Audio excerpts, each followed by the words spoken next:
Okay. Good evening, everybody, and welcome back to the Sheila Exchange. It's 5:30 in the evening, Kuala Lumpur time, Friday again. So the past year has been a trying time for many business sectors, but I think many will agree with me when I say that one of the hardest hit has been the entertainment sector, particularly live entertainment, and that includes the performing arts. The Kuala Lumpur Performing Arts Centre, or KLPAC as it is better known, was not spared the effects of the numerous lockdowns as a result of the pandemic. And yet, with great determination, the KLPAC team has soldiered on, endeavoring to put up performances whenever the SOPs allowed. Who wrote you, Sheila? Among the latest productions before a live audience this year was Bollywood Dreams, the first after 5 months, a music-inspired play with the apt theme of never giving up on your dreams. We're pleased and honored here today to have the founder of KLPAC, co-founder of KLPAC, and director of Bollywood Dreams, the doyen of Malaysian theatre, Dato Faridah Merican, with two of the lead actors from the production, Roberts Alyce Michelle Joseph, with us on the Sheila Exchange to speak about getting back into the groove of things. Welcome to the Sheila Exchange, folks. Thank you for being here. Thank you for having us. Yes, it's great that you agreed. You just finished last week, so it must be quite a bit of a break for you now. Dato Faridah and I go back a long way. Someone that, Faridah.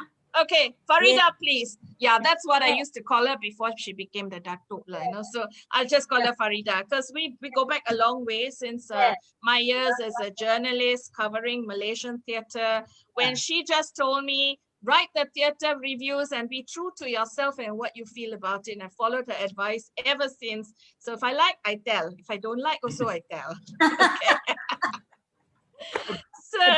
Okay. So Faridah, the past year must have been a really, really grueling, challenging one for people like you in the art scene. And what's been like for KLPAC? Well, Sheila, it may seem like a surprise to many, but Joe and I spent our last year, the pandemic year, the COVID-19 dedicated year. Joe and I spent the year coming to KLPAC almost every day of our lives because we have dedicated ourselves to the life of a cat and 3 dogs at KLPAC. The dogs, but the cat, we couldn't possibly let him not be attended to almost every day of our lives. And we'd be here in the morning and we stay on until about the afternoon or sometimes in the evening. And then someone will put him into the room so that he goes to sleep. And then the next day we'll start all over again. And so because of that, we did not really feel the sufferance that the year is supposed to have given us. We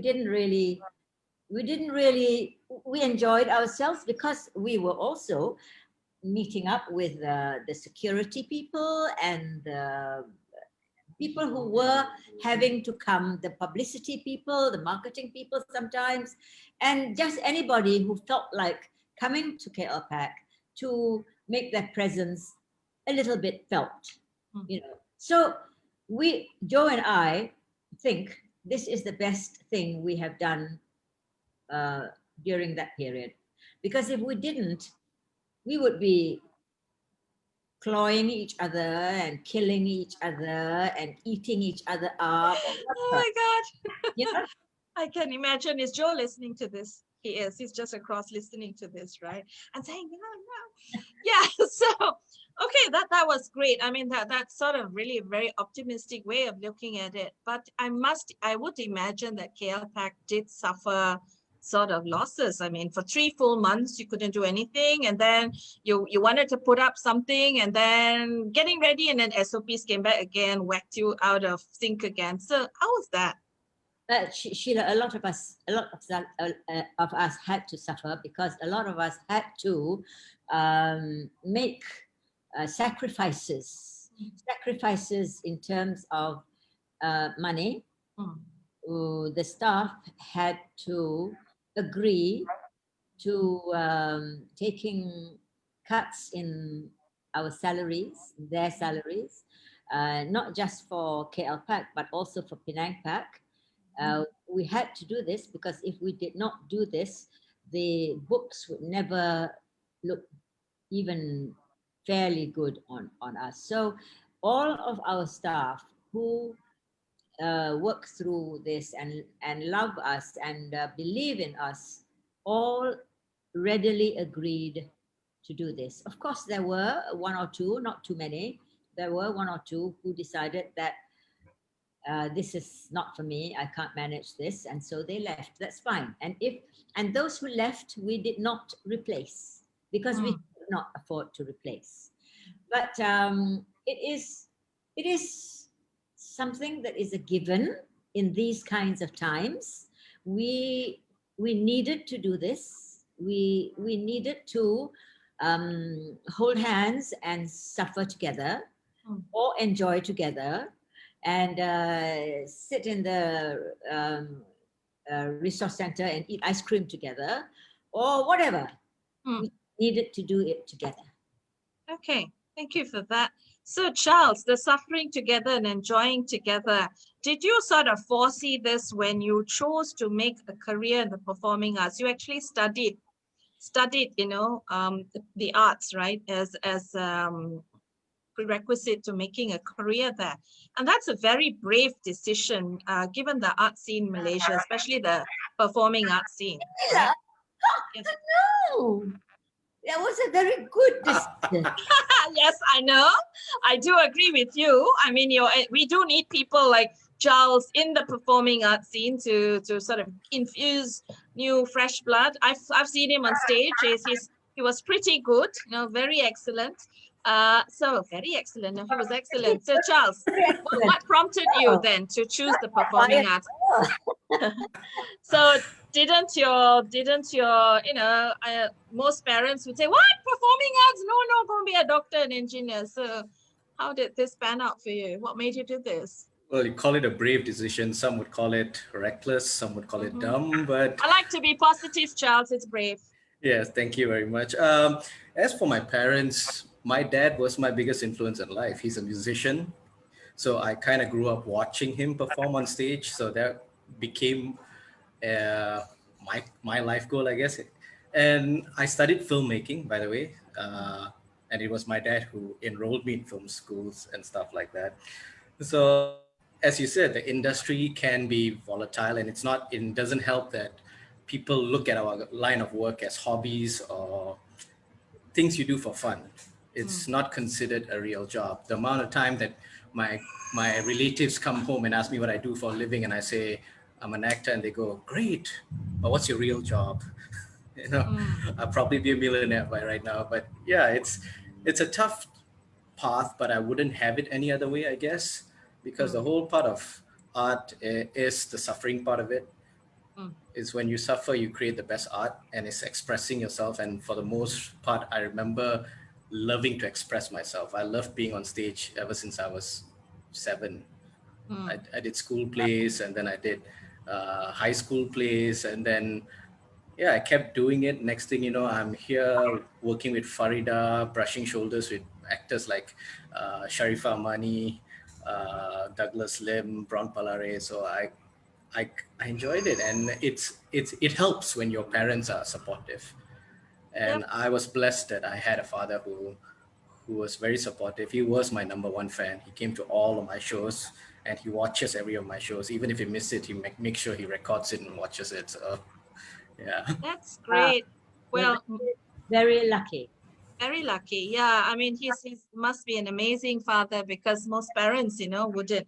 Like for me, I started my first sort of debut on the stage was, I think, maybe when I was like 8 years old or something, 8, 9 years old, right? I went to music school and they had speech training and drama classes. So I got, my parents enrolled me, and I remember acting on the British Council in the role of the bird, you know, the swallow in the Happy Prince. So my mother made me this costume and I floated around the stage and spouted these lines. And so I suppose that is what, you know, gave me the confidence that I have today to just jaw on and on like I'm doing now. Alice, tell us a little bit about yourself and what you do.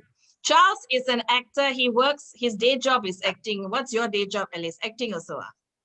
No. Bollywood Dreams was my theatre debut. My Wow. actual day job is I'm primarily a qualified special needs educator. So I support children and teens with different abilities, learning difficulties. I even we do some B2B work for organizations to get their schools send ready. Yes, so that is primarily what I like to do. So how did you get into Bollywood Dreams? Like someone came and how did they discover you acting somewhere? Or, you know, did you someone tell you, hey, there's this Bollywood Dreams. You're from Bollywood town, right? Don't you come from Mumbai, right? Originally? I think it was one of the many times that I might have been on Instagram, because I normally am not scouting around, but I always look for shows on KLPAC, and when possible, I like to go and watch. My daughter used to do speech and drama with KLPAC when they were running sessions prior to COVID and now virtual. So I was always on their Instagram, and when they posted for auditions for Bollywood Dreams, I thought, oh, this seems like something I should go and try out. It seemed enticing enough. And then Faridah was directing. Bollywood, as you suggested, I come from Bombay. So yeah, there was a bit of a thing. Oh, let me go see what happens. And I took my daughter along to the auditions thinking, let's give this a try. Great. And, you know, I watched, for those of you listening, I watched it. I know Alice, and Alice is this really sweet, pleasant, charming, lovely person. And when I saw her on stage, I went, oh, because the role that she played was really awful, right? So that must have taken a really great director. I mean, I'm sure you're a great actress. You can say the word. You can say the word, describe her. Which word? Oh, I can't say it on air, you know, like, well, bleep, bleep, bleep, bleep, bleep. That's how I describe her well. So as I said, yeah, and I have some comments here, someone posting and saying that, you know, it's a good actor when they can make you feel so angry. So, Faridah, what was it like, you know, putting up a production like this? There was music, there was dancing, there was this ensemble cast, and you know, and then there was MCO, RMCO, and all that. How did you put a production like this together? Tell us about the process. Sheila, I had wanted to do Bollywood Dreams for as long as I can remember, because I'm quite a crazy Hindustan musical kind of person. Hindustan films, and I grew up in Penang, and in Penang, the Malay girls there would wear saris if it is to celebrate Hari Raya even, or whatever. I mean, it is all practically Indian country, practically mama country. The mamas and the mummies would behave like, you know, Hindustani actresses and so on. But nevertheless, I have always wanted to do Bollywood Dreams, because I love the idea of Bollywood. Although, unbeknown to me, I get told by some of the people in the Bollywood Dreams that, Faridah, you cannot focus on Bollywood, you know, because Bollywood is not the only thing there is amongst the Indian community. There is also Collywood. And there is also this wood and that wood. And I said to myself, oh, shit, man. Well, it's true. It was a learning. It was a great learning for me. And this is the kind of eye-opening experiences that I love. The fact that COVID-19 and pandemic was there along the way was, yeah, it was part and parcel of the experience. Because after we did the auditions and then we selected our cast, then it hit us that we cannot rehearse because we cannot go and do physical rehearsal. So we focused a lot of time on the script. We focused a lot of time on reading the script and embellishing the script and rewriting. And our script writers, one of them is Mark Silva, who came up with the original story, and then the other one is Tilotama, who was here in Kuala Lumpur when we started to read the script, and then after that she and her husband moved off to New York. But wow. Even in New York, she was still working alongside us. She was still feeling the same thrill that she felt when she was in Kuala Lumpur. But for me, I'm sure I didn't hit everybody's heart with Bollywood Dreams, but that for me is fine. Here, we're not doing a popularity game here. We are trying to do theatre, and with theatre, some people will like it, some people will not like it, some people will like it a bit, some people will like it a lot, and so on and so forth. But that is the challenge you face, and I would love to be able to say to you, Sheila, it was a roaring success. It was a success. I felt it in my heart every night I watched the play. I loved the music I was listening to every night. I'm just a sucker for Bollywood lah. I mean, I suppose there'll come a time when I'll do it again, perhaps. I don't know whether that's a good idea. But there was a time, maybe you do remember, that Far Abdul did Shakespeare Goes Bollywood or something like that. You remember that? With Chako Badaketh and company? I do remember putting it on, but I missed it, unfortunately. Because I believe Bollywood is a great material for the stage. But also, I believe that the genius that I was Which you are. was to open our doors after the pandemic with Bollywood Dreams, because it was just the perfect vehicle. It was fun, it was light, it was happy, not so happy towards the end, but it was the kind of material to open after the COVID-19 came knocking on our doors for so long. So for that, I am so pleased that we chose to do Bollywood Dreams. Yeah. Indeed, it was rather a romp, I think, and I rather enjoyed it and all the characters, and you are right. Theatre is relative. A movie is relative. Food is relative. All of these things that people experience are so relative, and you, of course, will have your fans, you'll have your detractors. I think one of the things I've realized that whether the audience takes to it or not, embraces it, the show must go on. And this show was, in particular, it had all the elements of Bollywood, which was, in a way, it was very metaphoric that way. Yeah. So Charles, Yes. You've been on stage before, and your role was that of Uncle Gopal, right? Yes. And how did you feel playing that role? I mean, here you are, you've sort of gone into performing arts, and then you go on stage and you want to play a Shakespearean role. And then here you are, this emasculated fellow on a bicycle is getting scolded by the woman he's having an affair with. How was it for you to let people see you like that, Charles? After that, did people look at you unkind or not? Like, hey, you're a poor pavam, you know what I mean? There was a hero in him. I mean, I've played very weird characters in my life. So In real life or on stage? on stage. I'm not very weird in real life, but yeah, on stage I played a lot of different characters and a lot of different. So if you ask me, like, was I embarrassed to be emasculated? Not really. I mean, it's part of the character. And approaching it, I approached it in a way. I love Uncle Gopal. I really do. I loved him because he was this great father figure to these two kids.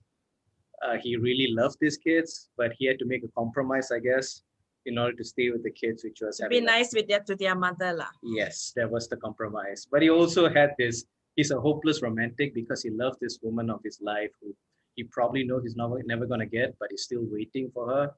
So there's that sense of charm to him. Like he's a charmer. Like you see him, he's full of dreams, and that's what I tried to bring it in with Uncle Gopal. Not too much of the fact that he's a spineless man.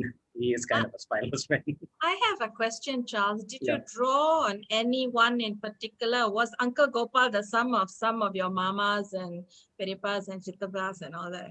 Actually, yeah, Cannot say, you're almost right. I'll share. I mean, it was my mama actually. He was one of my uncles. Sadly, he's not with us anymore. So it's safe to tell. Yeah, so he was a man who was very, very cheerful. When he was around, he would always make us laugh. He was that man that I was looking forward to seeing whenever I go to my grandma's house. But there's certain darkness behind him. There's a certain sadness that I couldn't tell as a kid. But as I grew up and the more I knew about him and about his dark past, and I started to understand, oh, shoot, I mean, like, this man was actually quite broken inside. But and he never married. He was never married. He was in love with an Aunty Rupa at one time. Maybe he was. But he had enough demons in his life. Then I realized Always somebody out there in love with Aunty Rupa. yeah. lah. So Bad girl. so that's the person I drawn quite close to. He's my mama. And Charles, I must say, I'm not in the type of person to shower people with compliments, but what I liked about your role in that was that it was just so real. It didn't seem like you were on stage. It just felt like I was just talking to an uncle, and that I think is, and I think, Faridah, that way you didn't bring out the actor in Charles. I don't know, you just put Charles into that role and he fit into it, like it was a second skin. Let me just share a secret with you, Sheila. I don't know whether even Charles and Rupa, I'm probably not aware, but in the beginning when we cast the play, we had a different person play Uncle Gopal. But this is the thing about live theatre. You never know when you have made a right or a wrong move, So when we recast the role, we decided that Uncle Gopal was going to be given a much, we wanted to flesh out his role more than what the original script was about, because the meat of the character, like what Charles is saying just now, this is the real person. You sometimes cannot write for a character like this, but in this case, Mark and Tilo managed to write, and the words were so natural, so beautiful, so touching, that you totally believe in this man on the bicycle. Yeah. And he really brought it to life, I think, because it is not just the lines, it's the accent, the physiology, facial expressions and everything. Kudos to you, Charles, on that. Now, Alice, what was it like for you making your acting debut in the role of such an unlikable, I'll say it, bitch, as Aunty Rupa? I said it, Faridah, I said it. Okay. And so, I know you, Alice, you are such a lovely person. Who did you go and emulate? What experiences did you draw on to do Aunty Rupa? She made Joanna angry. Now I went to see it with Joanna, who was listening into this, and when Joanna went on, she said, "My God, I'm so angry." Okay, so that means you did a good job, Alice. So who did you draw on for this? This question has been asked to me by all of my friends who came and saw the show, they were like, what? My daughter, the first thing she said was, oh my God, you were so evil. And I thought, yes. So this is beyond belief. yeah. It was challenging at first to begin with, but we did so much of character development. We wrote character stories, background. Faridah gave me a lot of tips, and I have to compliment my uber talented castmates. They were so generous with their advice. They shared their knowledge, tips, techniques. They had my back. So it was such a great play to do because of everybody, because of Faridah, Joe, and all these guys who really helped me bring Aunty Rupa to life. I was almost living and breathing and thinking Aunty Rupa the last month before the show. I could hear myself sometimes speaking Aunty Rupa. For those listening, Alice is a neighbor who lives just down the corridor from me. I'm glad I didn't bump into you that last month, Alice. Really, I'm glad. Right? Sheila, Yeah. if I may say, you know, not probably, I believe that there is an Aunty Rupa in Alice. Okay, that's hilarious. All right, tell us more. That is probably why it came out so easily. Yeah. You cannot pretend these things. You cannot force it upon yourself. It has to come naturally. Just as there probably is an Uncle Gopal in Charles, as he said, he's Charles. Yeah, his uncle or something. You've got to draw.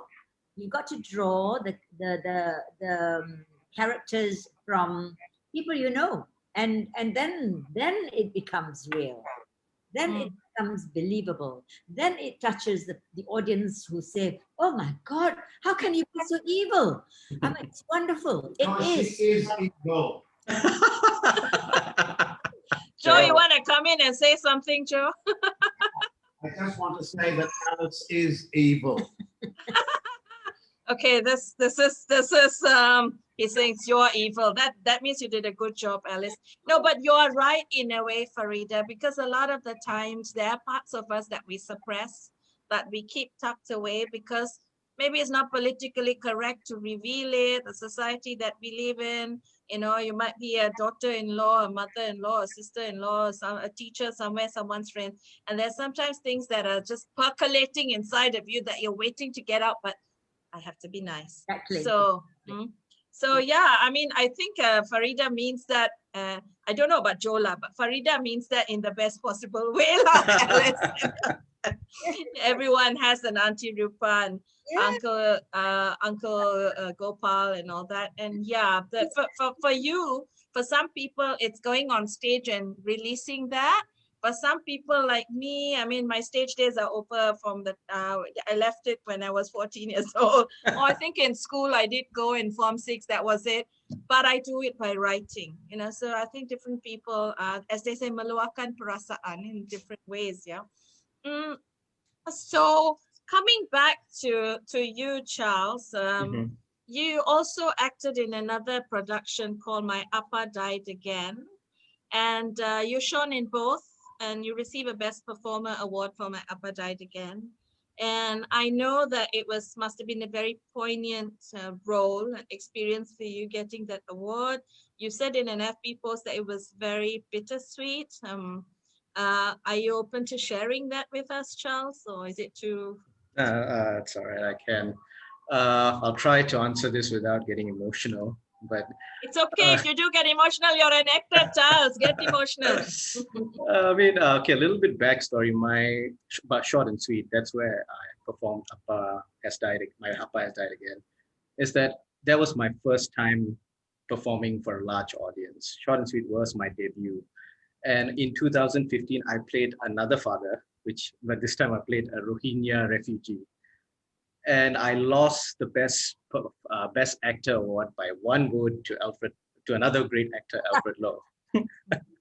So at that time, my dad was there, and he almost celebrated when he thought I won. So I made it my life mission in a way to win Best Actor award for him. So every single year I was joining Short and Sweet 2016, 17, 18. I didn't join in 19 because I had a shoot and stuff. And in 2020, this last year, is when I got the script for My Appa Has Died Again, which was written by Ken Tan. He's technically my mentor. He's the one who brought me into the whole theater scene and everything. And when he wrote it, he said, I wrote this for my late dad, but I was also inspired by your dad. And at this time, my dad was still around. So when he gave me the script, I was like, yes, this is what I'm going to do. I'm going to do a tribute to my dad. I'm going to make this a show a good one. So we were going through many challenges. And the biggest challenge was when I was doing one of the rehearsals, that's when I got the news that my dad was not breathing. And once I was done with rehearsal, I just went back home, and that's when I came to the bad news. So as I was going through that whole grieving period, a week later, I called up my director, Ken. I said, I want to rehearse this play. So I was hell-bent on wanting to stage it. But it was being tough because of MCO, so Short and Sweet had to be pushed from from October to November to December, from December to January, from January to February to March, and then finally in April. And through that period, we lost another actor who was supposed to play my daughter. I'm the appa and she was supposed to play my daughter. She couldn't do it. So in the end, the director changed the script where I play the father and I play the son as well. So it was only a one-day show, and I told myself I'm going to give everything I have on stage. And towards the end, this is where, the whole show becomes poignant. The director says, I have to stand up on the chair, lift up my tiger beer and say Yam Sing as long as I can. But when you're doing this, imagine it's as if your appa is on the audience looking at you.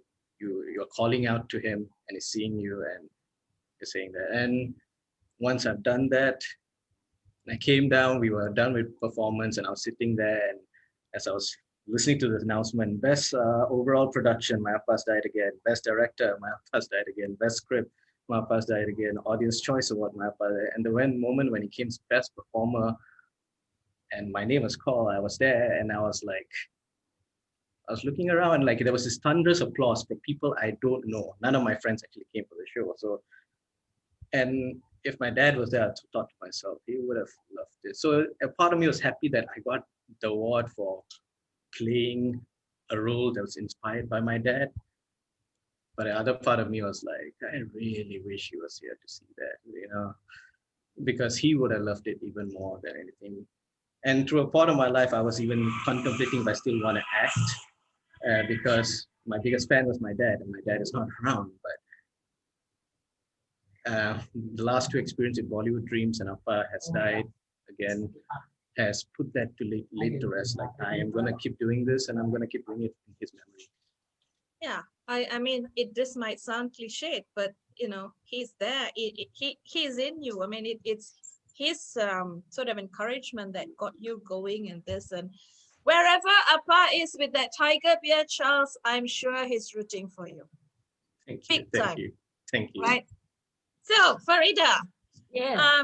coming back to KLPAC and the future moving forward, we're still in a pandemic, there's still SOPs, but then you are being allowed to put on performances.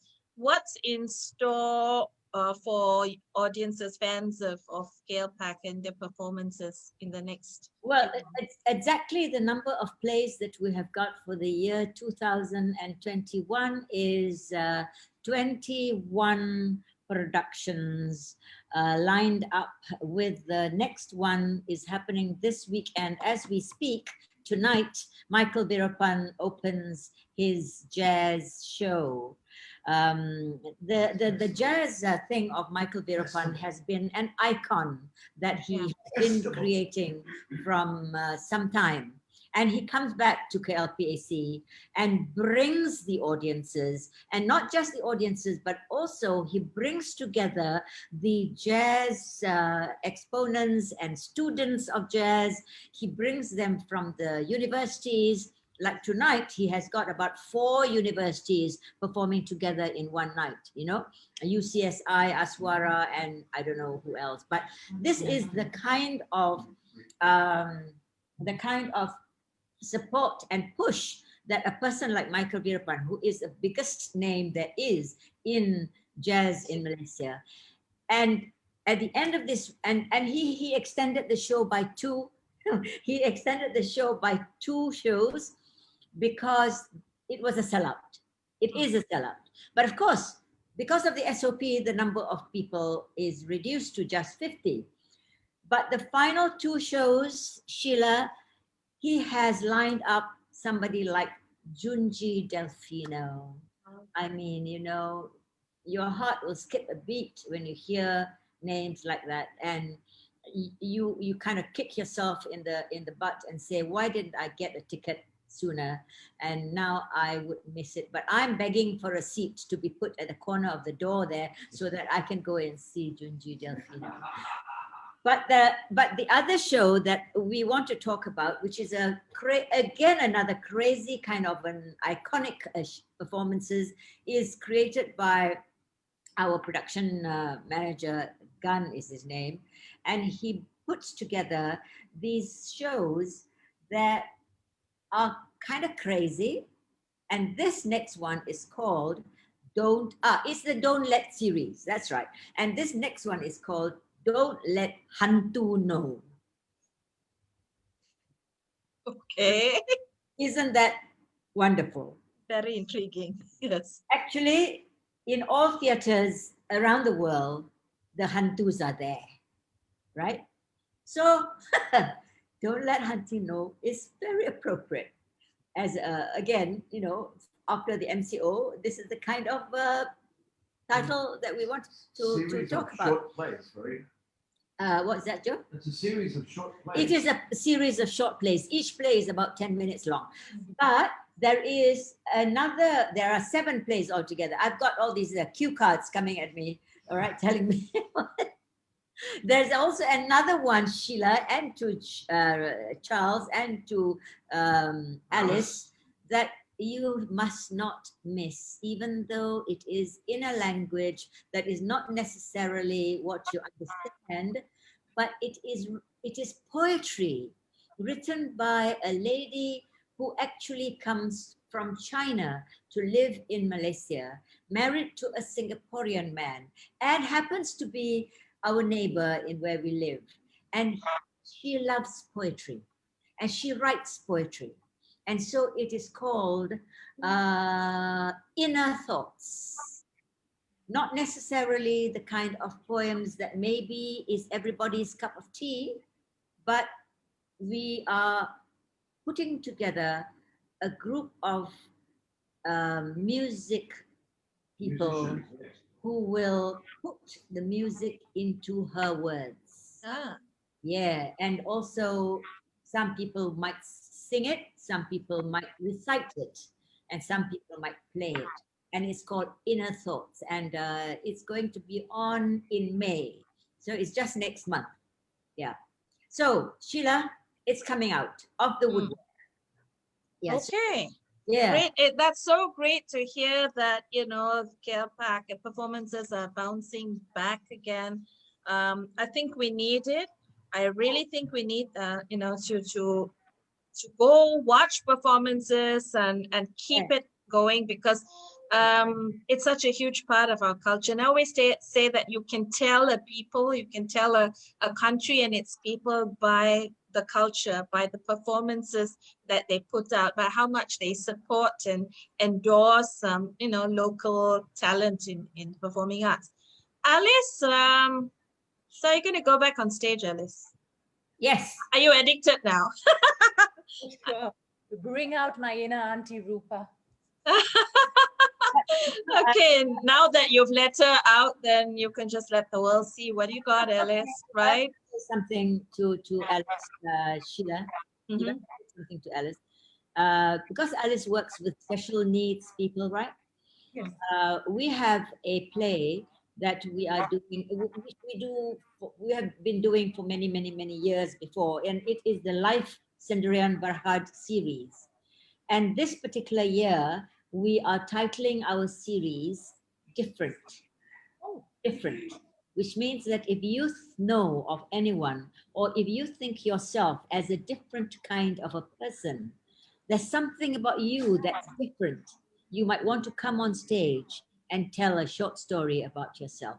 Life in Neighborhood has been touching many, many hearts with all the stories that we tell about, with all the issues that we have in this country, with the issues of breast cancer and HIV/AIDS, all kinds of things. But this time around, it's a very touchy subject called difference.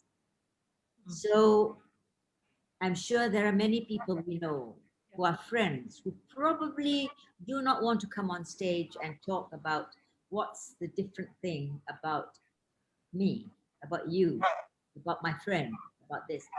So that's going to be the next one. Sounds very interesting, Faridah. I mean, you know, I just want to say that a few years ago, I think about 9 years ago, I went to do a course, and one of the modules was about modeling excellence in others. And my trainer came and asked us to model stand-up comedy. And after I did that, I have such a huge respect for people who do stand-up comedy. It's one of the hardest things you can ever do. But I did. I went up there and for 10 minutes and had everyone in the class rolling and all that. I was just being me, like, you know. But, you know, yeah, one day, I think that would be the one thing. People have asked me, what do you not do? I haven't gone on stage and done Life Sendirian Berhad or something like that. So, yeah, and tell the story. I don't know whether I am that different. But yeah, I do think I have a story to tell, and perhaps one day, Faridah, because you know what? You guys have really inspired me today with all your stories, and Alice going out there, putting yourself out there and getting onto a Malaysian stage and doing something like Bollywood Dreams. A girl from Bollywood comes into a Malaysian stage and does an evil role in Bollywood Dreams. I mean, you know, that's amazing. And then there's you, Charles, you know, playing a man who's such a wimp, you know, and we know that you're not. So again, it's putting yourself out there and doing something so brave, and going on stage after losing your father and doing a play about your father, you know, in a way. And that again is very brave. And Faridah, you are the icon. I mean, you have been doing this. Times were hard. You lost a theater to a flood one day, and then now your theaters. And I remember those times coming and doing an interview with you about you know, Actor Studio being flooded, and that. But then every sort of say cloud has a silver lining, because from that space you got to KLPAC, and that's an awesome space. So I think the pandemic is going to bring out the best in all of us. And I think the KLPAC that emerges in 2021 is just going to be stronger, because you've learned how to do this even in a difficult time, rehearsals on Zoom and putting a production together. You guys have all done it. And kudos to all of you. Thank you for joining me today. Yes. Yeah, a short little message. Bollywood Dreams is going to be on YouTube soon. Fantastic. Soon. And that means that people in the whole country can see the play. And that means we can collect some money. Okay, that'd be great. So all of you listening out there, go watch Bollywood Dreams on YouTube, and you know, support KLPAC. They really are people who work really, really very hard to keep the performing arts alive in this country. And to do that, you know that they need money. Okay, all right. And then you will get to see these two people, Charles and Alice, in it. And Charles and Alice, you're going to be very famous after this. So, you know, to get your autograph before you get that famous. Hey, Joe, thank you for your cameo appearance on our little exchange today. I'm just a little bit upset that I was not invited. Okay, we'll have to do another. Our next production, Joe, we'll have you on to talk about it, okay? Malaya? There's a production of his, I forgot to mention, Streetcar Named Desire. Oh, really? Okay, good. Sorry, you must come in. Are you going to cast me, Joe? We must, Really? we must do it Bollywood style one day. Oh, yeah, right. Streetcar named Desire. Why The not? streetcar named Savitri. Okay, there you go. You do this Yes, show yes, every week. Yes, yes, yes. It's yes. wonderful. Yes, I do. I do it every week. Yeah, it's on YouTube, so you can go and check out on all our back segments of the Sheila Exchange, where we have conversations about this and that with anybody and everybody who interests me at that point in time. And you guys did interest me this week. Thank you for being here. This has been the Sheila Exchange, getting back into the groove with Dato Faridah Merican, Charles Roberts, and Alyce Michelle Joseph. Thank you very much. Bye.